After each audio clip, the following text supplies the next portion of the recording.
Je vous salue dans le nom précieux de notre Seigneur Jésus-Christ.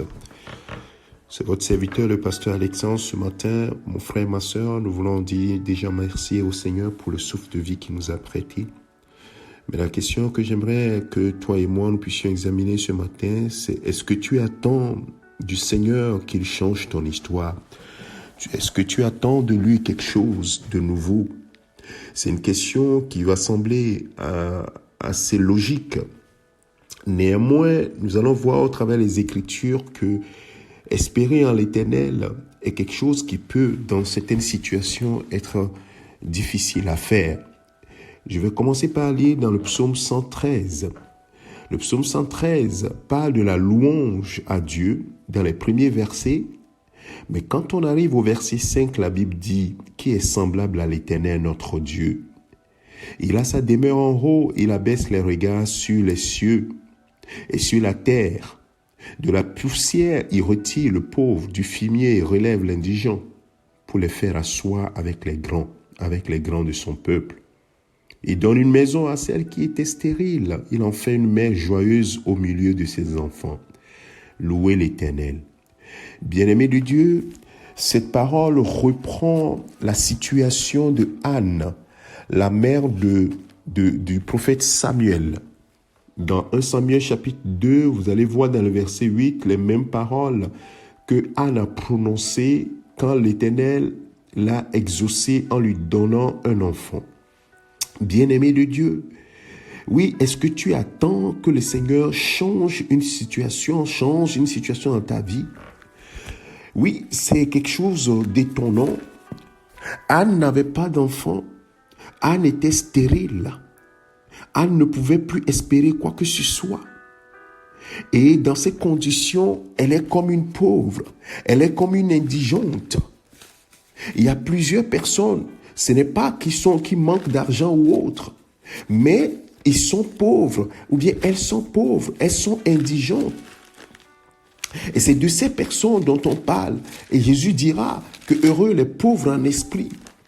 Ils attendent quelque chose. Mais dans cette attente, on peut voir le désespoir. On peut voir la crainte du lendemain. Est-ce que quelque chose peut arriver? Est-ce que Dieu peut faire quelque chose? Alors ce matin, la parole du Seigneur te dit, oui, Dieu peut faire quelque chose.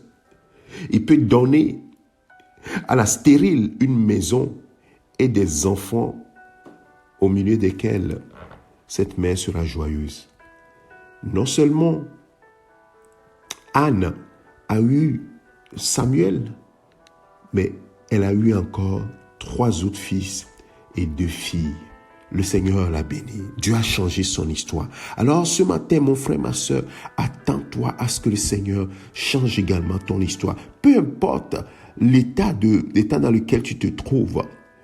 Le Seigneur baisse les yeux sur la terre pour voir si quelqu'un peut espérer en lui, quelqu'un peut mettre sa foi en lui, que lui, l'Éternel, peut changer la situation, quelle que soit la situation dans laquelle on se trouve. Il peut les transformer. De la poussière, retire le pauvre, du fumier, relève l'indigent pour le faire asseoir avec les grands de son peuple. Il n'y a que l'Éternel qui peut faire cela. Et je prie ce matin qu'il en soit ainsi pour toi, quelle que soit la situation que tu traverses, où maintenant tu as perdu tout espoir. N'enterre pas vite. N'enterre pas vite ta situation. N'enterre pas vite ton avenir. N'enterre pas vite cette situation. Mais lève les yeux vers celui qui est capable de changer une situation. Il a fait dans le passé et le fera encore aujourd'hui. Père, je vais prier pour quelqu'une ce matin, qui a perdu espoir et qui s'est réveillé ce matin en se disant vers où je vais.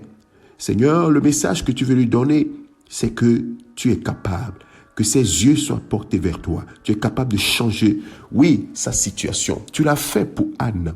Oui, c'est toi qui relèves. Oh Seigneur, tu peux le faire. Tu peux changer une situation. Oh Père, tu fais même asseoir les indigents, les pauvres. Oui, à la table des rois. Oh Père, il n'y a que toi qui peux le faire. Seigneur, je prie que ce matin, quelqu'un se relève. Quelqu'un soit complètement relevé de sa torpeur, de son désespoir. Élève les yeux vers toi, ô Éternel. Toi qui es capable de toutes choses. Père, donne à ce frère, donne à cette sœur, donne à cette personne, Seigneur, de te louer parce que tu es digne de louange.